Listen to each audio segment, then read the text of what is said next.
Good morning class. 11th class हम पढ़ रहे थे हमारा औद्योगिक क्रांति, जो हमारा अनुभाग 4 का ही एक टॉपिक है।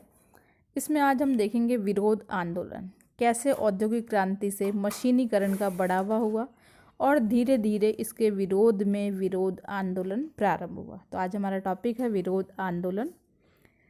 औद्योगिकरण जैसे प्रारंभिक दशक के समय प्रारंभ हुआ था, उसी समय फ्रांसीसी क्रांति का उद्भूत भी हुआ। नए नए राजनीतिक विचारों का प्रसार भी हो रहा था। स्वतंत्रता, समानता और भ्रातृत्व स्थापित करने के लिए आंदोलन हो रहे थे। सामाजिक या सामूहिक जन आंदोलन भी चलाना संभव हो रहा था। ये सब चीज़ें हो रही थी फ्रांसीसी क्रांति में। इसको देख करके औद्योगिकरण पे भी इसका प्रभाव पड़ रहा था।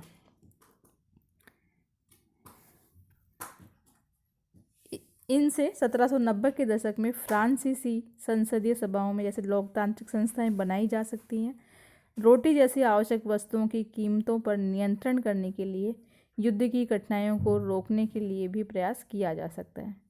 इंग्लैंड में फैक्ट्रियों पर काम करने की कठोर परिस्थितियों के विरुद्ध राजनीतिक विरोध धीरे धीरे बढ़ता जा रहा था।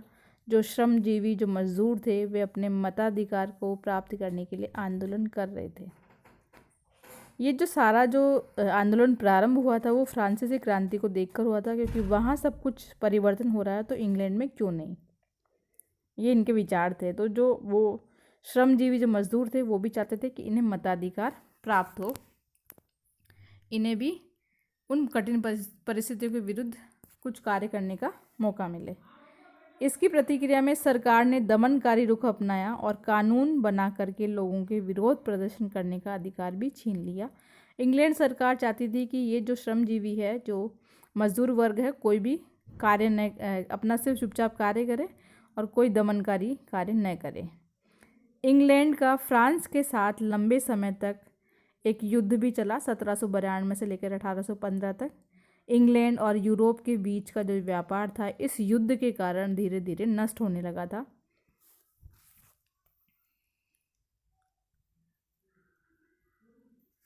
और इसी कारण ये जो धीरे धीरे व्यापार जो नष्ट हो रहा था, जिसके कारण फैक्ट्रियाँ जो थी वो धीरे धीरे बंद हो रही थी, बेरोजगारी बढ़ रही थी। रोटी, मांस जैसी आवश्यक जो खाद्य पदार्थ है, इनकी कीमतें भी बढ़ रही थी और मजदूरी कम हो रही थी।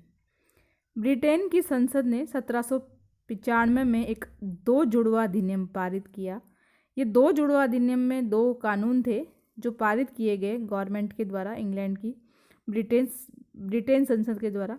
पहला तो ये था कि जो लोगों को भाषण और लेखन के द्वारा सम्राट या संविधान या सरकार के विरुद्ध कोई भी घृणित या अपमान करने का, जो उकसाने के जो शब्द हैं, ऐसा कोई भी नहीं करेगा। इसको अवैध घोषित किया गया।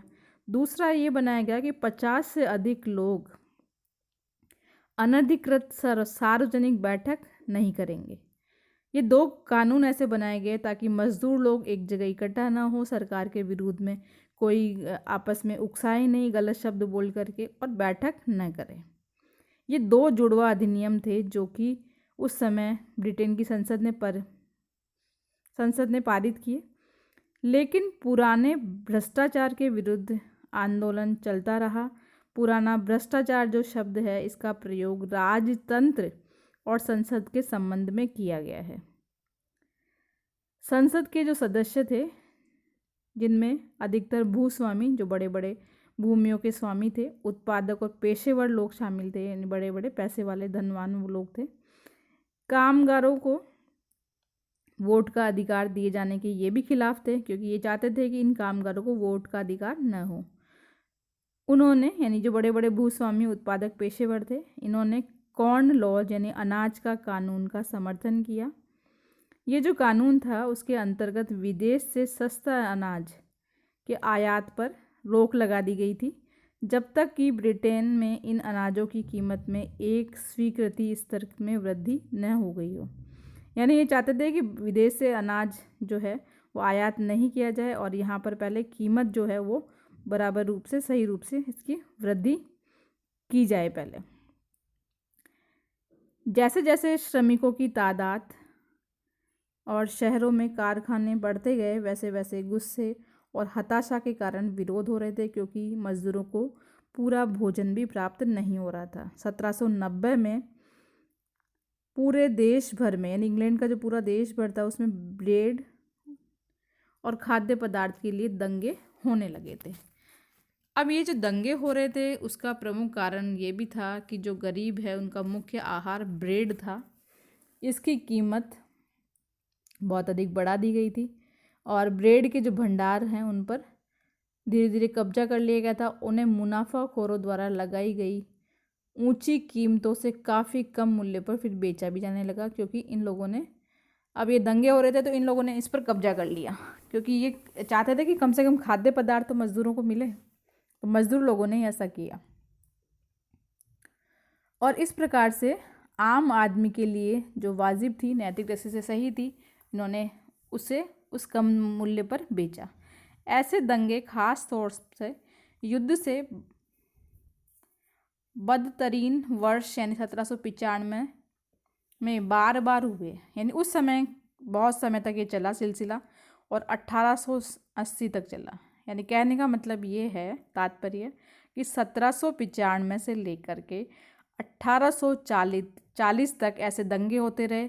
लोग अपने आहार और खाद्य पदार्थ के लिए दंगे करते रहे और उन जो बड़े बड़े भंडार थे उन पर इन्होंने कब्जा कर लिया और लोगों को सही कीमत पर बेचने का प्रयास करवाया। अब था परेशानी का जो कारण था,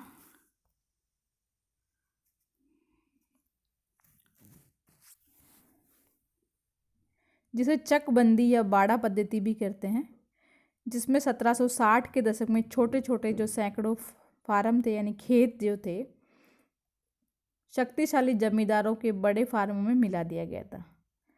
और ये जो पद्धति थी चकबंदी या बाड़ाबंदी, इससे प्रभावित होकर जो गरीब परिवार थे, इन्होंने औद्योगिक काम देने की मांग भी की। ये चाहते थे कि कोई बात नहीं, हमारी ज़मीन आपने मिला ली है अपनी ज़मीन में, बड़े बड़े शक्तिशाली जमींदारों ने, लेकिन हमें कोई ना कोई कार्य जरूर मिले, हमें कोई ना कोई काम मिले। लेकिन उस समय इनकी किसी प्रकार से संसद ने नहीं सुनी। तो ये हमने विरोध आंदोलन का पहला भाग पढ़ा।